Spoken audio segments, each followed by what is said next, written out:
happening tomorrow. That's it.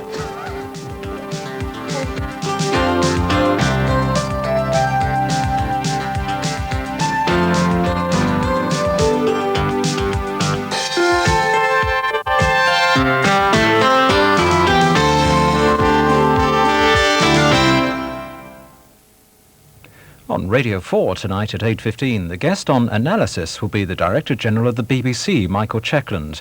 He'll be talking to Peter Hennessy about issues concerning public service broadcasting.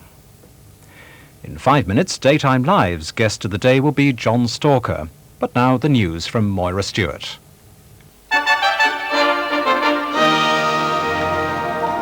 And from the newsroom, the main stories at midday. Leaders of the European community have begun a 2-day emergency summit in Brussels to try to end the common market's economic crisis. It's the third meeting of its kind in 8 months. Mrs. Thatcher will tell the other leaders that Britain won't agree to any extra funding until spending on the agricultural policy is brought under control. She's also expected to hold talks with the Irish Premier Charles Haughey on the alleged shoot-to-kill policy of security forces in Northern Ireland. Members of a gang of football hooligans are being questioned by police in Greater Manchester in connection with a series of offences at Manchester City away matches. The men, thought to belong to a gang known as the Governors, were arrested and a number of weapons seized during early morning raids in Manchester and Lancashire. This morning's arrests follow a police operation codenamed Omega, which has involved undercover surveillance over many months. All that police will confirm is that a number of people have been arrested in connection with alleged offences of wounding, theft and conspiracy to cause violent disorder. I understand the incidents involve gangs associated with Manchester City Football Club.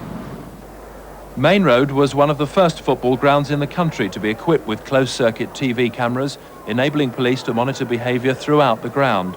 It's thought that this electronic surveillance played a key role in the undercover operation. Much of the violence which breaks out on Britain's football terraces is believed to be the work of highly organised gangs who use increasingly sophisticated methods to avoid detection. It's now thought that as many as 100 people may have been killed in violence during Bangladesh's local election campaign. Despite the troubles, the country's president, General Hussein Ershad, is determined to go ahead with plans for a general election in March. The country's opposition say he should resign. President Lucas Mangope of the South African black homeland Bophuthatswana has been visited by President Botha after the attempted coup. He was returned to power by South African troops yesterday. The South African government believed that the African National Congress may have organized the uprising. In Panama City, students used burning cars as barricades in violent clashes with riot police. They were protesting against the country's military government. The police were pelted with bricks and stones when they tried to disperse the protest. Iranian gunboats have attacked a Norwegian tanker in the Gulf. The tanker, the Happy Kiri, was hit just after dawn, starting a huge blaze in its engine room and crew quarters. There are no reports of casualties among the crew. The attack was apparently in retaliation for Iraqi strikes against tankers carrying Iranian oil. The next news is the 1 o'clock news with Michael Burke. Good afternoon to you. There's been some very heavy snow in parts of Highland and Grampian throughout the night and this morning. A while ago in Aberdeen they had some very heavy snow and poor visibilities to go with it. Many places now have had up to 5 inches of snow, particularly in the Grampians. Another area of concern for snow is associated with a little depression down to the southwest. That'll be running through the Channel and northern France during the course of the afternoon, and it does pose a bit of a threat to the southernmost counties of England. At the moment there's a fair amount of brightness around, just the odd isolated wintry shower, but during the course of the afternoon the cloud will thicken, and I think there could be some sleet, particularly on the hills on the southernmost counties. Further north, it's a fairly bright picture. There's a good deal of sunshine around. There are 1 or 2 wintry showers, and it's possible 1 or 2 of these could be heavy during the course of the afternoon. But the bulk of the heavy showers is reserved for Scotland. As I mentioned earlier, there's been some very heavy snow in parts of Grampian. That'll be gradually easing away during the course of the afternoon, but most places still continuing to have some heavy showers at some stage during the course of the afternoon, evening, and even right through into tonight as well. It's pretty cold up in Scotland. Some places maybe only getting to around +2. At best in the south, 7, that's 45. That's it from me. The British film this afternoon stars George Formby in one of his liveliest films set aboard the Navy's most important new ship, which is threatened by a gang of saboteurs. Will George save the day? Find out in Spare a Copper this afternoon at 2:35. But now our destination is the BBC studios in Birmingham, home of Daytime Live.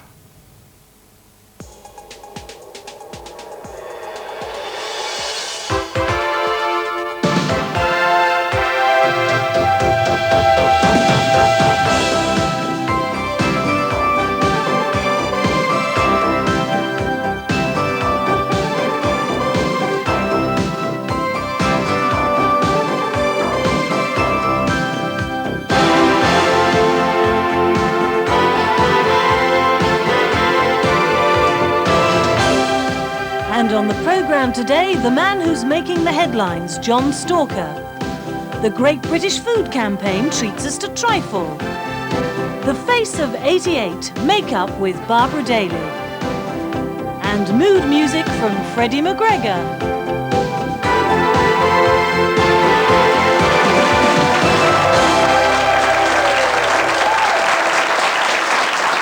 Hello and welcome to Daytime Live. Now, as you may have just seen in the news, Mrs. Thatcher faces a tense and potentially explosive meeting later today with the Irish Premier Charles Haughey. The row centres on the outcome of an inquiry into the conduct of the Royal Ulster Constabulary, an inquiry led by our guest today, former Deputy Chief Constable of Greater Manchester, John Stalker. Welcome, Mr. Stalker. Now, over the last week, you have been accused of a breach of confidentiality, inaccuracy and distortion, and that the publication of your book has focused the attentions that are now jeopardising the Anglo-Irish relations. Do you regret publishing the book? Oh no, and I can't emphasise too much how much I would refute all those allegations. The book has been scheduled for publication now for many, many months, and the fact that the government have announced that there would be no prosecutions of 11 policemen on the week of the publication of my book isn't my fault. As for the allegations that I may have breached public confidence, of course I would deny that entirely, because most of that which is in the book, insofar as it relates to Northern Ireland, is already in the public arena. All I'm doing is adding to an existing debate. There's plenty of new stuff in it about other matters, but they don't breach the Official Secrets Act. So I would say definitely not. Yet you did, in a way, have privileged access to information, certainly to begin with, when you were writing the book. So that accusation of breach of confidentiality may hold some weight. Well, I don't think so, because I didn't begin this. I didn't write a word of it until after I'd left the police force. By that time, 2 books had already been written about the Stalker affair, both with my name in the title, both by journalists. This has been a matter of public debate for 2 years or more, and certainly my view is that deciding to sort of say what John Stalker says about the Stalker affair doesn't breach confidence. And I've heard all sorts of wild accusations about this being in possession of privileged information. I would say that my book is no more and no less than the memoirs of a Prime Minister or of a Cabinet Minister or of any other person in public life. It's the last, at the moment anyway, the latest rather, not the last in a long line of autobiographies by policemen. Now, you described yourself, when you were a policeman, as an investigative policeman, and you were asked to delve into areas that are complicated by the highly politically sensitive issue of Northern Ireland. Yes. Do you think that you were put in a no-win situation? Well, yes, anyone who tries to take a middle course or a neutral course in Northern Ireland is in danger of that happening to him or her. And certainly someone such as I was, and my team, I must not forget them, who were with me, who were investigating the deaths of 6 people at the hands of the police over a period of a few weeks by the same police. Well, then they're bound to create enemies and to make people believe that that by even investigating, even by commencing it, that they are in danger of lowering the morale of the police. I didn't share that view, but it's a very powerful one in Northern Ireland. Is there still a place for an inquiry into the RUC's conduct in 1982? Well, the investigation, of course, has been done in many ways. I did 95% of it over 2 years. It was then continued by another policeman after I was removed from it. The decision has now been made not to prosecute, That's a decision made at the very highest level. I know that it's now political football and is extremely important now in international terms. It's become an international issue. But I would say simply, long answer to a simple question, I would say yes, this is a finished issue now so far as prosecutions are concerned. I can't imagine any reversal of that decision. Do you agree with the decision not to prosecute? I neither agree nor disagree. I'm not actually hedging there. For 30 years I've been a policeman trained not to concern myself over much about penalties. My job was to present the evidence. I will answer the question, except to say this. Had the Attorney General said prosecutions, yes, are justified, I would have said fine. Yes, they are justified because those policemen, I believe, have something to answer for before the courts. But his decision that it is not in the public interest to prosecute them, I can also see the reasoning behind, because of the 11, 8 of them were constables, the very lowest, very important rank, but still the lowest on the ladder. And it seems to me now that if there were to be prosecutions, it should have been 2.5 years ago when I presented the evidence, rather than now, which could smack, I think, of political expediency. Do you feel bitter about the investigations into your work and into your private life after you were taken off the RUC inquiry? Bitter, no, but extremely angry, because my private life was rummaged through in order, in my view, to remove me from the Northern Ireland investigation because of the stage at which it was at. The effect of that has been, well, disastrous on my family. My wife and children will never be the same again. And I'm no longer a policeman. Well, their faith in a system and in a police force and a police service which they had put so much trust in. I mean, to my daughters, their dad and the police service were the same.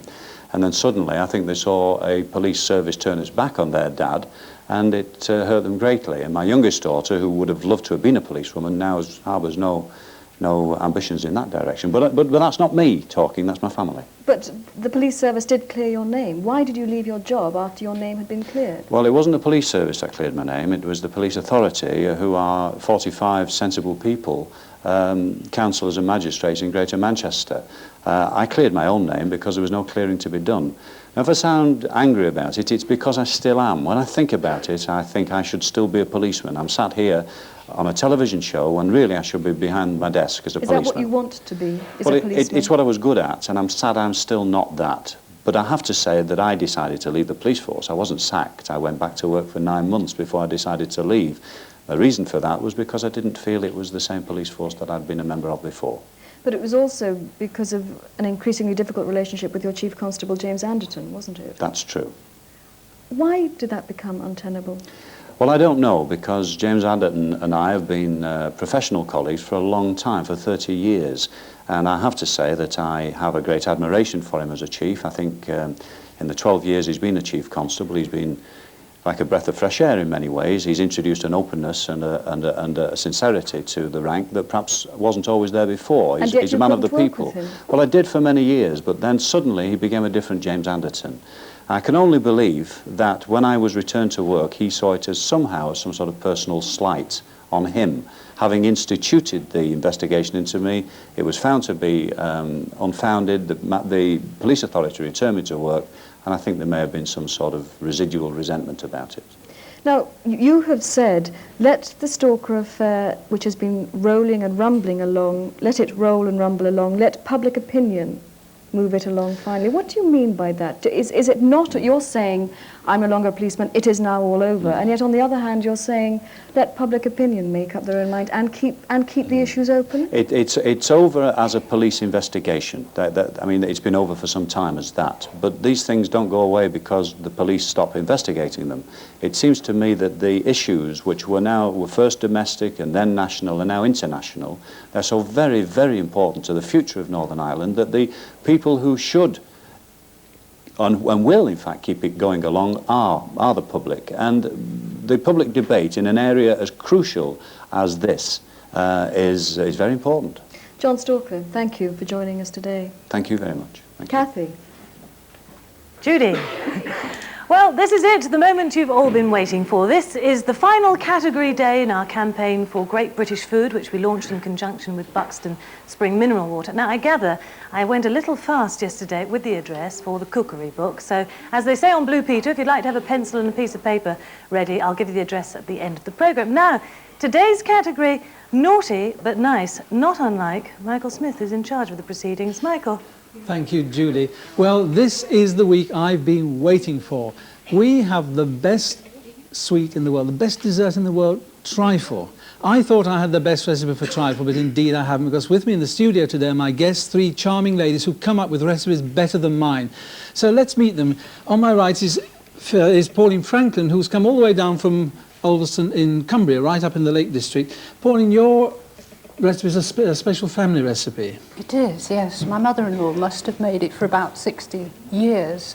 And prior to me tasting my mother-in-law's trifle, I used to think trifle was very uninteresting, but this one changed my way of thinking. And your husband made you learn the recipe from her? I don't think he would have married me if I hadn't found out how to do it. Yes. And Fiona Durant from Sussex, your trifle, in fact, carries a recipe with that title, isn't it? Yes, it does. My trifle's called Tipsy Sussex Squire. And although I am from Sussex originally, I now live in North Yorkshire. Right. And you are from Yorkshire, Jean Hayton, and you have a traditional recipe. A very old recipe dating back to the 18th century, and it has a syllable top. A syllable on the top. Over there, the panel are getting desperate to taste, but you've got to wait a bit, because there's a lovely, naughty but nice lady who actually adores trifle in the kitchen, Julie, not to be trifled with. We've had a late contestant here. It's Percy Sugden. He's come bowling off the set of Coronation Street, knocked the bollards over this morning, and I gather you've come here. What do you come here for, then? Well, I was very, very annoyed last night when I found out. First instance, I thought it was a rifle contest. You know, being an ex-soldier, I thought, well, I'll have a go at that because I can use a rifle. Yes. Then I found out, somebody said, no, it's a trifle. I said, well, I've got to be in that as well because I make the best trifle you've ever tasted. I'm telling you. Anyway, what I've done, I brought a rifle. I'm going to make a trifle, and if I don't win the trifle, I'll use a rifle. How about that? Fine, lovely. There's an explanatory booklet on its way. You go and find Michael, and he'll give you some ingredients. I don't need anything. Yes, thank you very much, Percy. Kathy, for goodness sake. Hello there. Well, last Thursday we invited viewers to write to us if they would like their makeup done by expert Barbara Daly. We had absolutely thousands of letters, and the lucky lady that has been chosen is Julie Woolhouse, who you can see here when she arrived early this morning. Well, Barbara, Julie, welcome. Thanks for coming along, Barbara, and doing this for us. Great. So, Barbara, any tips for the sort of new season, first of all? I mean, is it a different makeup?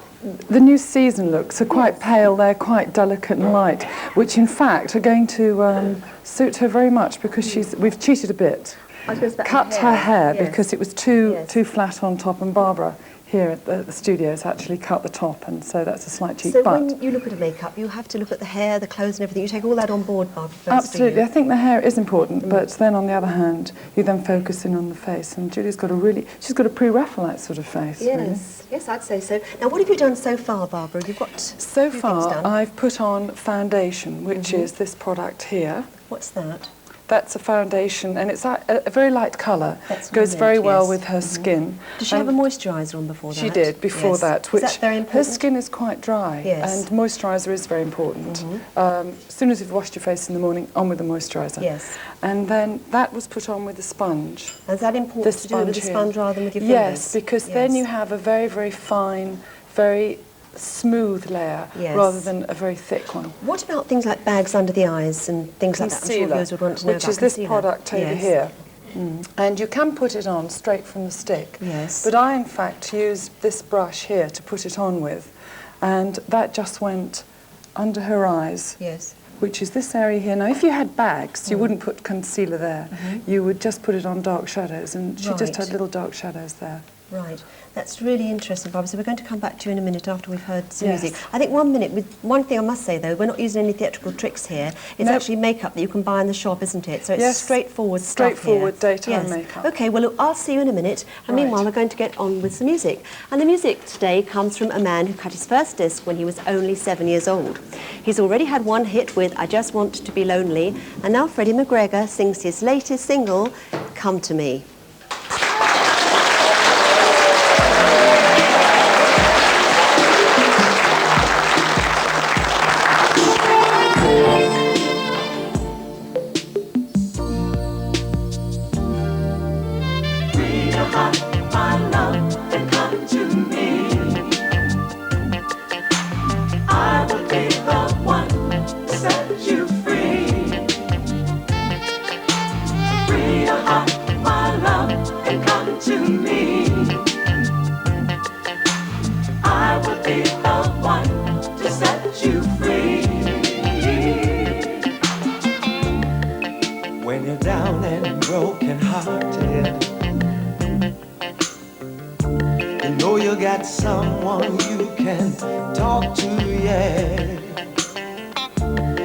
don't have to feel lonely. Come and let me hug you, darling. Wanna feel if you're for real. I have this plan, but I'm not gonna tell you. It's something that you should know. It's really, really, real. Free your heart, my love, and come to me. Feel it, baby. I will be the one to set you free. Oh, oh. Free your heart, my love, and come to me. Wanna tell you about it, baby. I will be the one to set you free. They say that love is a funny game, but I love the way you play it. Yes, I do. You need someone you can talk to. So here I am, here I am. You can tell me how you feel inside. Well, you got my mind in a spin. Oh, darling, I'm opening my door so you can walk right in. Free your heart, my love, and come to me. I wanna tell you about it, baby. I'll be the one to set you free. Yeah, free your heart, my love, and come to me. I will be the one to set you free.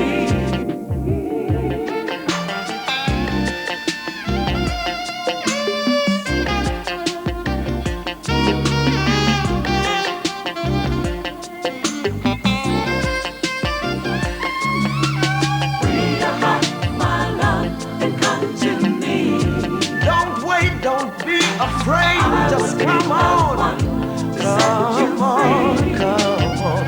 Yeah, baby, my love, and come to me. Yeah, to set you free. Free your heart, my love, and come to me. Whenever you're down and out and you feel I will be the one to set you free.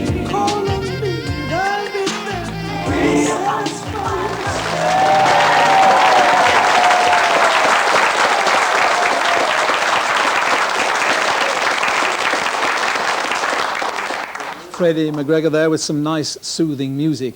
I've got a soothing trifle here and a very soothing lady to show me how you make your very special traditional trifle. Jean, where did you first learn about the syllabub topping? Well, I read several books and researched it back, and the furthest I could go was the 18th century, and it became apparent that's what they did. But then you say you start making your trifle in what we know is the traditional way. Which did it then? What have you got in here?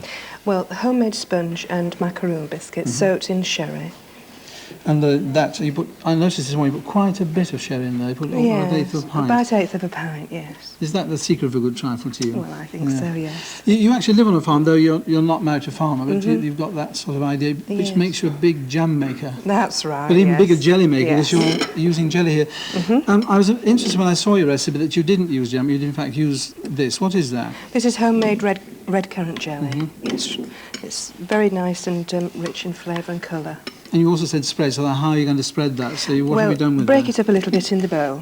So, and that then goes over the... This goes over quite nicely and soaks into the biscuit and sponge. And do you leave that to... shall I get rid of that for you? I quite like helping kitchens. Yeah, it's very nice, isn't it? Having a helper. You leave that to soak before you put on a rich custard as rich as you can make with egg yolks and cream, which we've got there.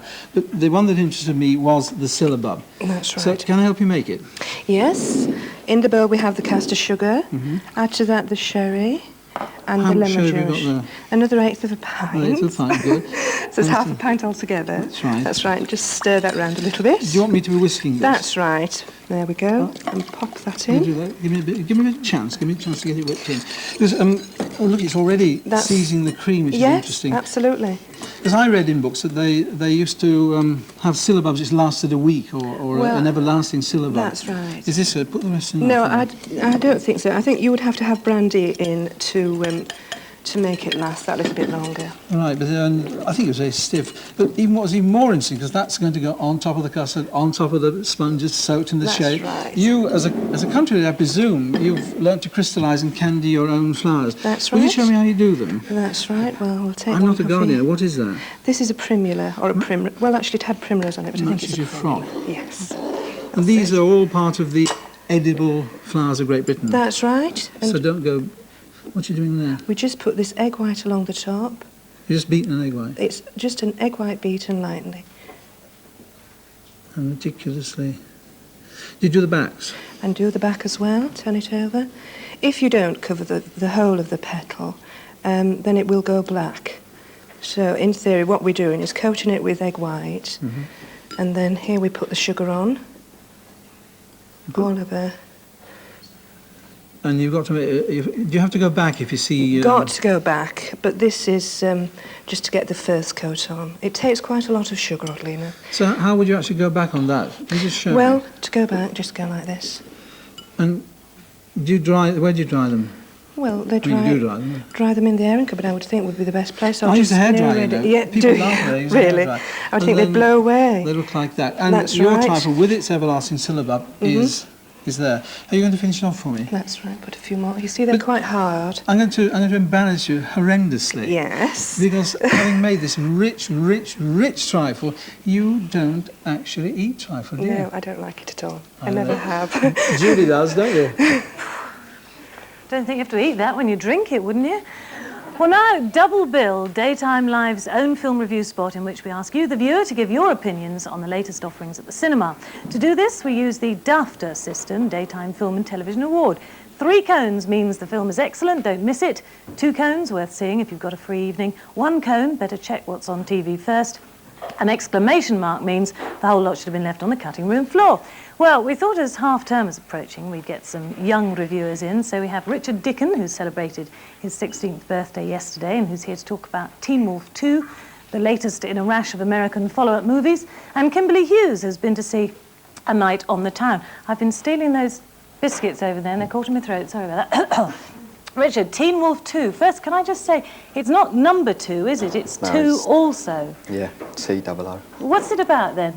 Well, it's about Todd Howard, who's the cousin of the original Teen Wolf, Scott Howard, and he gets into Hamilton University on a fairly strange sports scholarship. I say strange because he doesn't take any interest in sport. In fact, he's more interested in science because he wants to become a veterinarian when he leaves. Anyway, he starts to understand why he's there on the scholarship when he finds out that he's inherited a family tradition. Well, not so much a family tradition, I suppose you could say a biological defect, and that is that he can turn into a wolf. Nice. Or as he becomes known, Teen Wolf.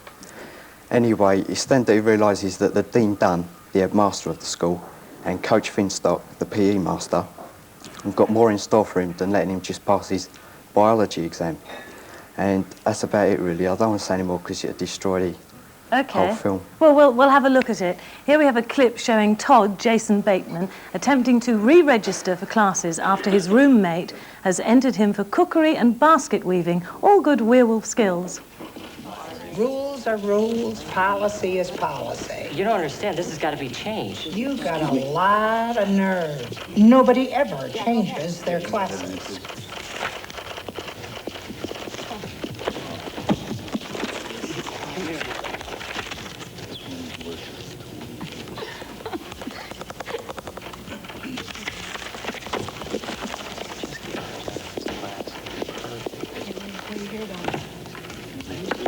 Yeah, what do you want? Well, come on, I haven't got all day. I'd like to change some classes.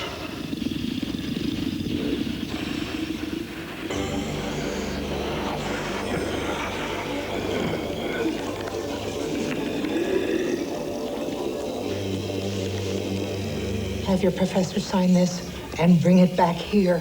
but not to me. Thank you. You're very welcome. It's not as tough as it looks.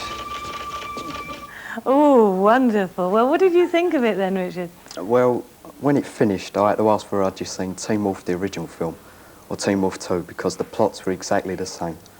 There was only two differences I noticed, and that was the actors and the fact that... Because Michael J. Fox in the first one. Yeah, Michael J. Fox was in the first one. This was Jason Bateman.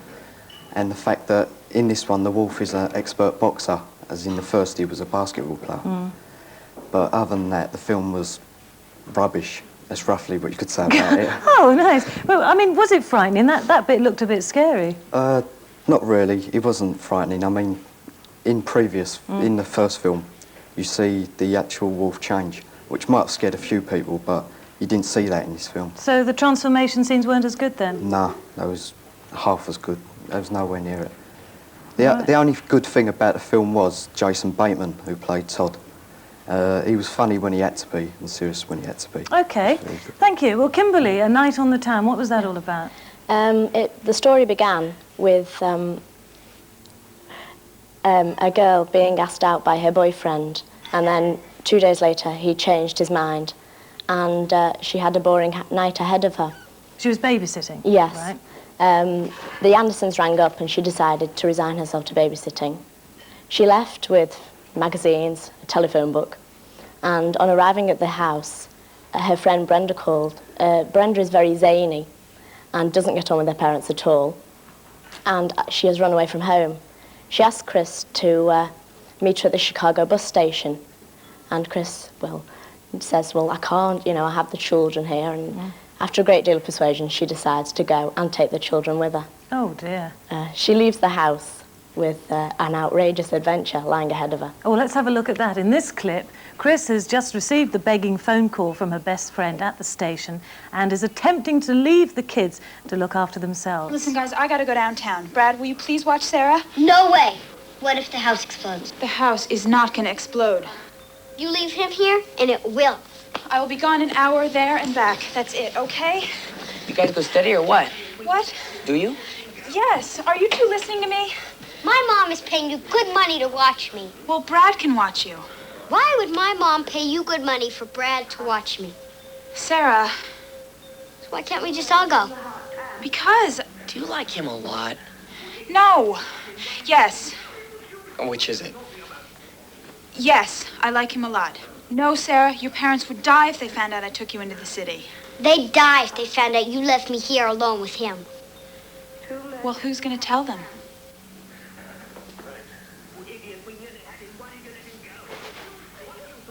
Anybody have to go to the bathroom? Nope.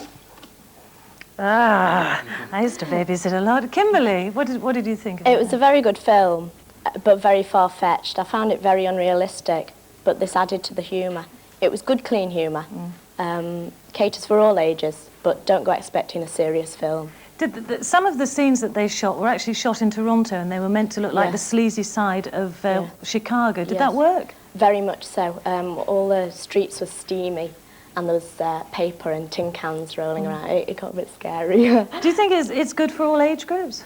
Yes, I do. You don't have to go babysitting to realise what it's all about. I think young children may find it a bit scary. I enjoyed it. Because it's interesting that both of these films are PG, parental guidance films. Now, you're meant to go to your parents and say, please, can I go and see this? I mean, what do you think of that sort of rating? I think it's a waste of time. I really do think it's a total waste of time. Because if your parents said, no, you can't go? They'd still go. The girl there, the babysitter, seemed a rather mature 17-year-old. She was played by Elizabeth Shue, and nobody really knows her at the moment. She was a very good actress, but yes, she was a very mature 17-year-old. I think she's about 23. Teen Wolf 2, as I said, was a PG rating. What do you think of the ratings, Richard? Well, like she said, they are a waste of time. I mean, if you want to go and see a film, especially a PG, you go and see it, you wouldn't ask your mum or dad. Other than that, I just don't see the point of it. Oh, well, I hope there's some parents listening out there. But do you think this is OK for all age groups? Yes. Great. OK, well, let's find out. Richard, what did you award Teen Wolf 2? Well, it was a fight between an exclamation mark and one cone. But I think Jason Bateman just saved the day in the end, so he got one cone. Oh, let's check there's nothing better on the TV. Yeah. And Kimberly, what did you... I'd give it 2 cones. 2 cones? Yes. It's a bit far-fetched in some parts. You don't try to believe it, and that's why it just missed the 3. So that's a free evening if you've got one. Great, thank you both for coming along. Teen Wolf 2 opens all around the country on Friday and A Night on the Town from the 19th of February. Now, you're probably dying to know what else we've got on the programme today, so let's have a look now.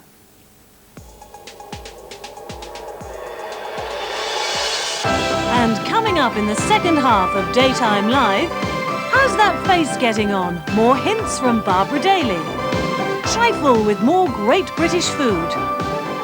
And Coronation Street's Percy shows his hidden talents.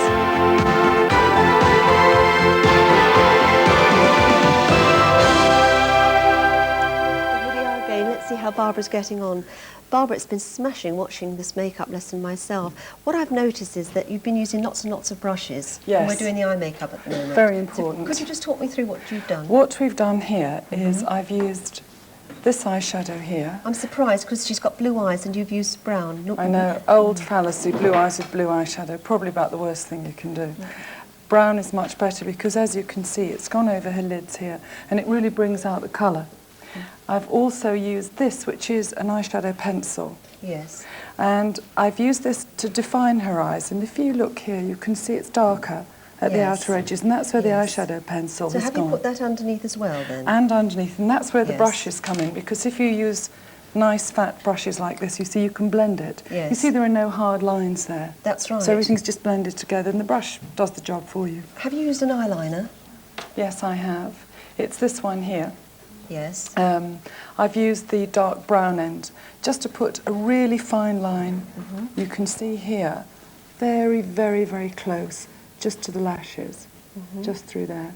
Then a little bit of highlighter. Yes. Not the old-fashioned white kind, it's this kind here. Yes. Which is like the shadow pencil.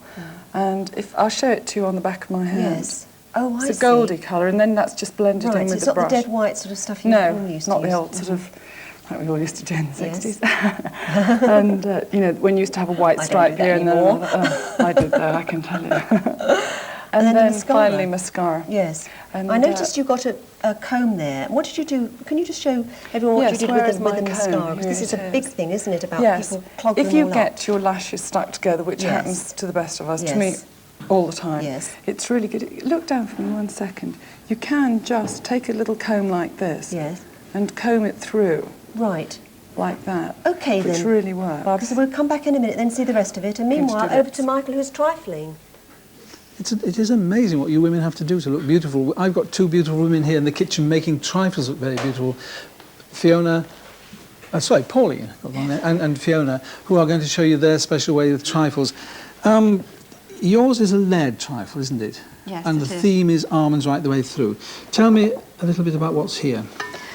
I've got ratafias in the bottom of the dish with brandy on them. I wonder if the viewers know that ratafias, in fact, are made with almonds. They're like macaroons. They are, isn't it? yes, that's right. Great. With a lot of brandy in there. Yes, isn't I there? have. And then what do you layer it with? I see you've made your own sponge cake here. Yes, I make my own sponges and I also use my own jams plus my own marmalade. That's the secret factor. That's the secret ingredient. How many sorts of jam do you make? I mean, how many have you got here, for example? I see you've got it laid out in a lovely checkerboard. I've got 3 here, but I've also in my pantry at home got another couple, different sorts. What's that one? That's a gooseberry and an apricot and a strawberry, and the strawberry is my husband's particular favourite. It's his favourite. Yes, now, it is. can I put on this, to me, rather extraordinary thing to put marmalade in a trifle? How much Yes. would you like me to put on there? I'd just like you to fill that up to spread it out. And I see you've also made your own sponge cake, which is a Yes, I treat, do. isn't it? Yes, it's all homemade. Then I put the lid on and I cut it up so that I've got a good selection of pieces, such as I have So it here. looks like that. Shall I? This is the next layer. You've got the Yes. ratafias there, and this is the I put half of those on top of the ratafias. like that. That's it. Let's spread And that out. spread them out a Yeah. bit. Then I pour on the sherry. How much sherry have you got there? Well, it's 6 tablespoons, but, you know, give or take Hence a tablespoon. hence or tipsy squire. Very tipsy. Then I add an ounce of flaked almonds so that we continue the nutty theme. And then the these- rest of the sponge goes Right, on. like that. Now, your custard also has a sort of different element to it. They've all gone there. And they need to be pressed down a little bit. I will That's press those it. down whilst... Lovely. Just make sure that milk's not boiling over, as it may well be. Yes. This is my charge. Now, I mean, custard to me means cream, egg yolks, sugar and vanilla. But My secret What are those? ingredient is 3 bay leaves. 3 whole bay leaves 3 into whole that. bay leaves, and they go into the milk Yeah. to infuse the flavour. And you have, in fact, here creamed egg yolks and sugar. I have, and then I pour the milk. You're going to, Shall I you're going to stir? whisk Yeah, I'll for stir me. this. It's All a bit right. awkward, this one, isn't it? I pour the milk on, Leaving the bay leaves in. complete with bay leaves. So it really comes out with the most amazing And flavour. we've got one stuck in the pan, Oh, well. but I don't, there we go. Now, I'm going to leave you pouring that back into the pan. And Do you cook it? I then continue to make the custard, and just until it coats the back of a wooden spoon, so that I end up with quite a thinnish Yeah. sort of a custard, which I then pour over the sponge Shall I pour and them here? nuts, and so that the custard permeates right through the sponges and the nuts. I'm going to leave you stirring that, because I'm going to go to Pauline and have a little chat to you, Pauline, about this amazing ancestor of yours, Edith Maud. Just tell me how this recipe came to be.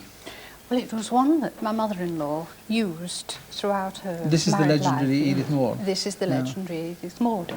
And she was in service at Stone Cross in Ulverston. That's way up in the Lake That's District, isn't it? in the Lake District. And she met and married the butler of Stone Cross. That's a real upstairs, downstairs Yes, story, it isn't is, yes. Was she Mrs. Bridges? No, not quite. She hadn't quite got that authoritarian attitude. You know. But she was obviously She was- enough authority to start a trifle in a decent way. because Absolutely, you started traditionally, again, with sponge cakes. Yes. And none of that extraordinary fruit. How have you done it here? Well, I just Pauline? break up the the sponge sponges. into small portions, lay them into a base, Mm-hmm.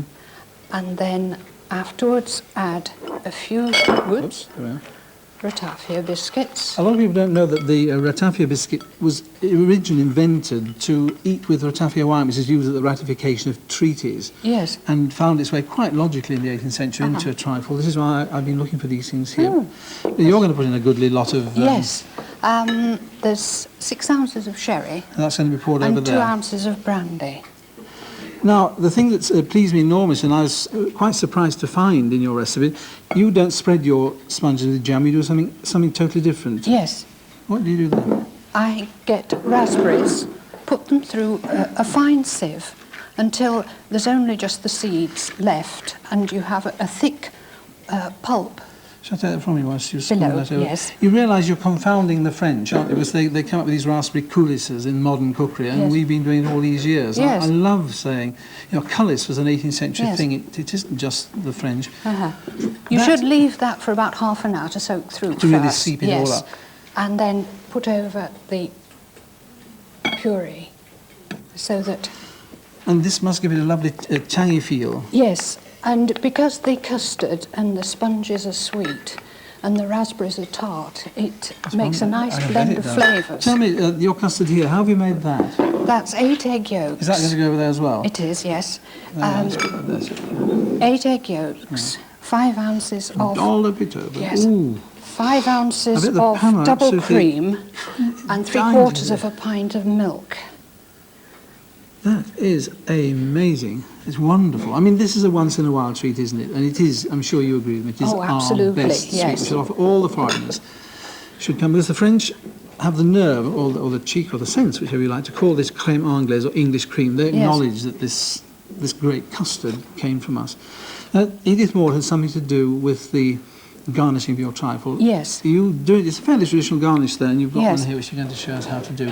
Just start to garnish it like she would have done this. Well, she liked to make it as the jewels in a crown. And Just finish alternating... all the way around, or on each little knoblet. Well, virtually all the way around, so that you got the colours going right A real round. jewel in the crown thing. Right, jewel in the crown. And does your husband like this? Oh, yes. A good dollop with a trifle Yes. spoon. Well, that's Edith Maud's Is it trifle her own trifle spoon. spoon? So you can tell we had generous portions. I bet you. Yes. It's a handsome spoon. It is. Again, I don't think people realise these great glass bowls and these spoons were created and made for trifles. Oh, yes. Well, you Yes. obviously know that up there, Yes. and you enjoy Yes. yourself. I'm just going to go back and see how Fiona's Yes. getting on there, because how's your custard, love?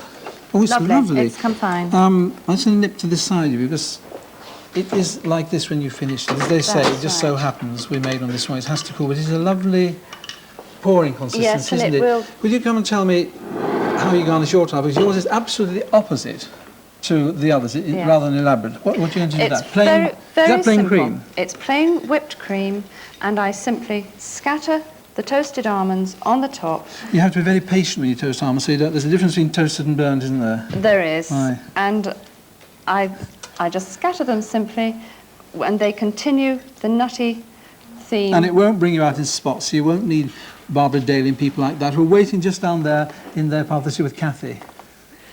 Thanks, Mike. Well, I've been absolutely fascinated watching you with this, Barbara. Are you down to the lipstick? Yes, just finished it, actually. Yes. Just Yes. put my lip brush down somewhere and can't find it, which is quite normal. Probably put it in there. I And did. it's all done with brushes. I mean, I've noticed there's absolutely nothing else been done but brushes all the time and pencils, and very soft, isn't it? Fingers don't work, you know. If you want your makeup to stay on, Yes. apart from having a professional look, you really do need brushes. Not a lot, just a Yes. selection. They Mm. last for years. And although you've been blending, you've hardly used any makeup at all. I'm quite surprised you've managed to achieve this effect Yes. without using very much. Yeah. One thing I didn't ask you about is the blusher. Now, people really get that all wrong. Could you just quickly explain to me, Barbara, about blusher? Only on your cheeks. Don't try and do So where? anything How do you make a tricky. special face in the Just glass to here. get it right? Just here. And the very, Actually, very top. on the cheek itself. And I used cream blush very early on. Which is that one? Which is that one there. Yes. And it was just dotted on here. Yes. Blended in. And that was And it. did you use what did you use to outline the lips? The pencil or the? I used this pencil here, which I'll Yes. show you, and that just went around the edge of the mouth Mhm. like that. I then used these two lipsticks here, Yes. which in fact, you know, you can mix colours together. That was too bright and that was too dull. Yes. So I just mixed them together with the brush Yes. to give us that colour. Put it on with the brush, blotted, finished.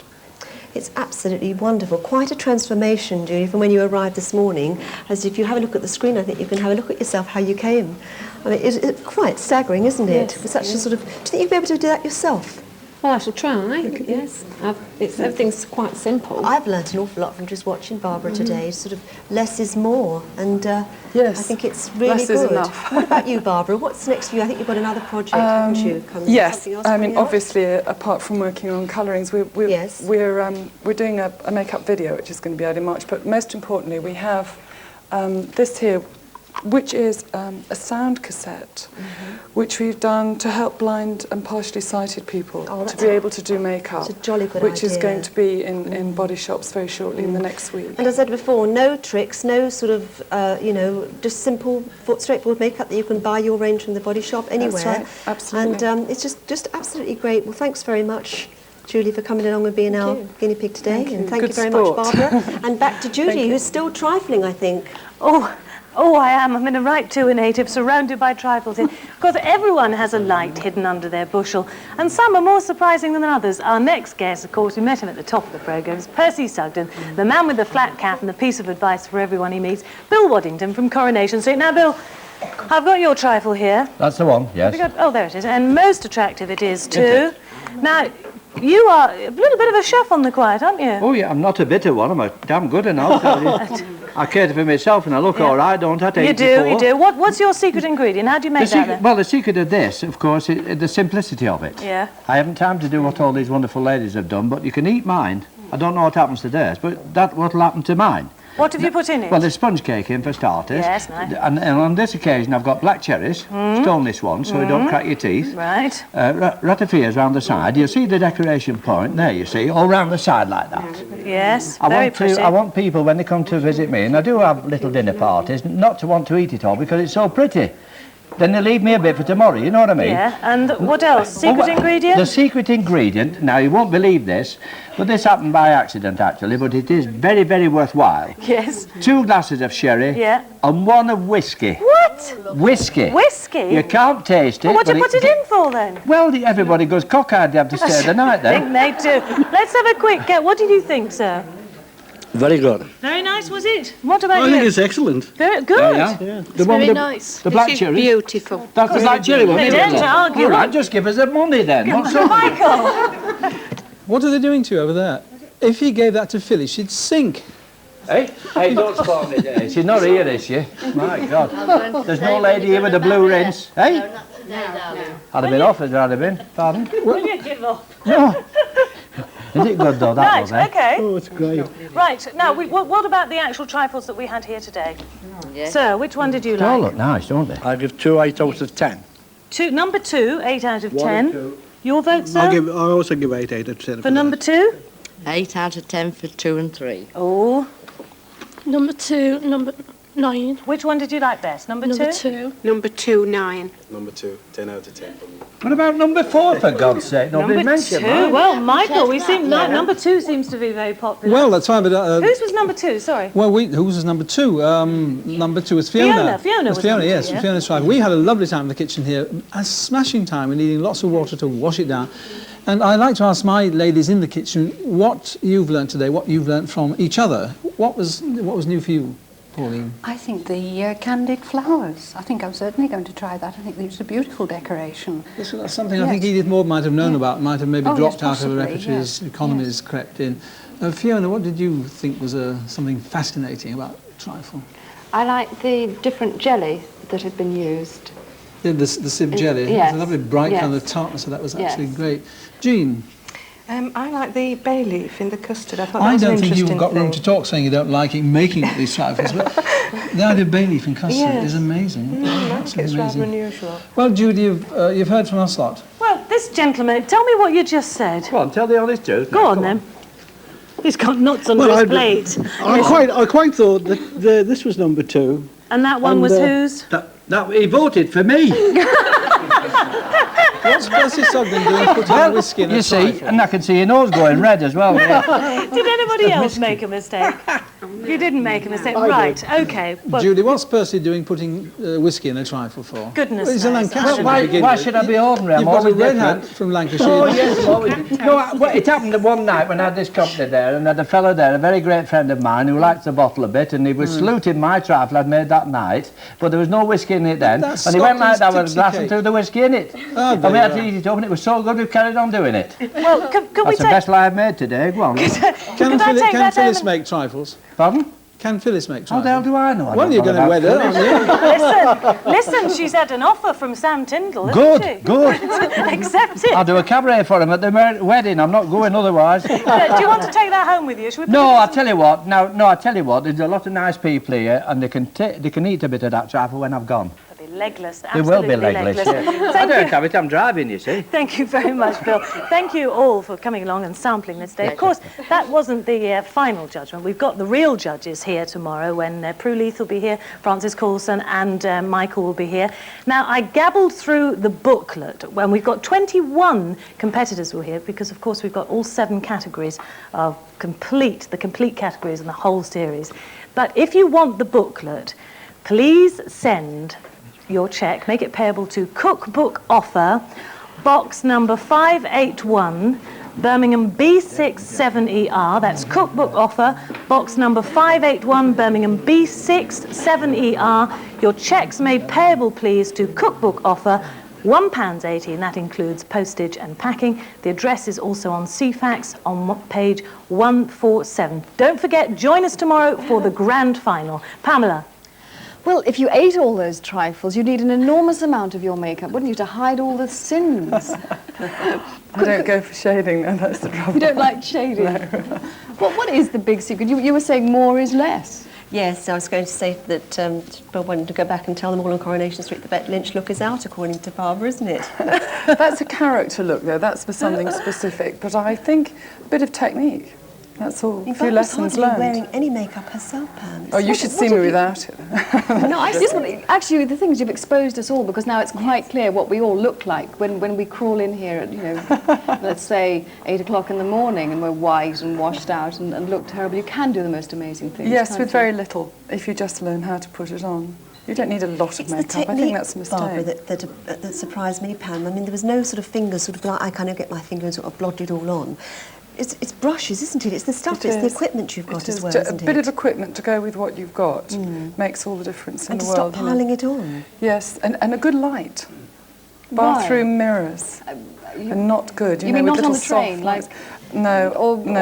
As you're running for the bus, or you're... No, definitely no.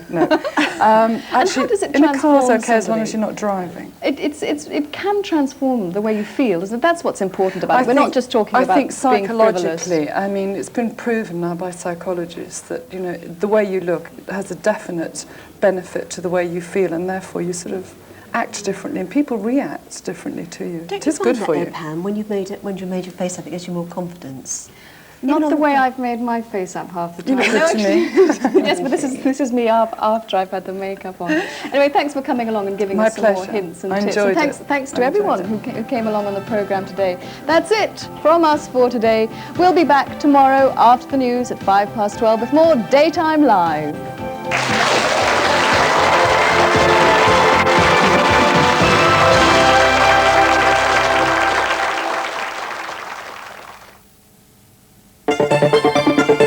The new Radio Times carries a torch for the Winter Olympics in Calgary. There's a 2-page map so you can get your bearings in the Canadian Rocky Mountain scenery.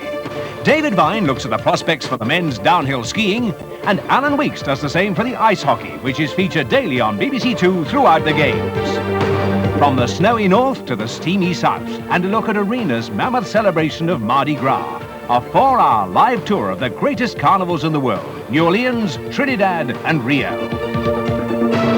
For a week of celebration and contest, Radio Times has all the details. Well, now look at our evening on BBC1, beginning with Top of the Pops at 7 and the latest events in Albert Square at 7:30. Tomorrow's World at 8 includes a report from China on ethnobotany. And what is ethnobotany could be one of the questions in Mastermind at 8:30. Discontented with his lot, the Promenade shop proved the winning shot. Maryland, a cookie of superior character.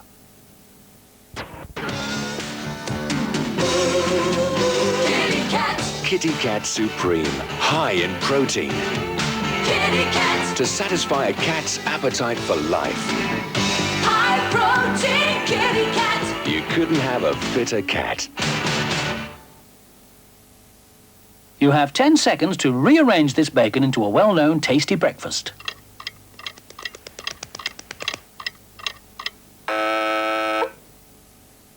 If your old man's bored with fish, turn it into something swish. Oi! Scream for cream. Cream is absolutely natural. Cream is absolutely pure. But you've got to get the real thing to be absolutely sure. So when it's pasta for your dinner with ham and mushroom, it's a winner. Oi! Scream for cream. Here come the strawberries. Oi! Scream for cream. Anyone for tennis. Oi! Scream for cream. Now, Jilly Cooper and Rusty Lee, two formidable ladies, have made their way to Gas Street.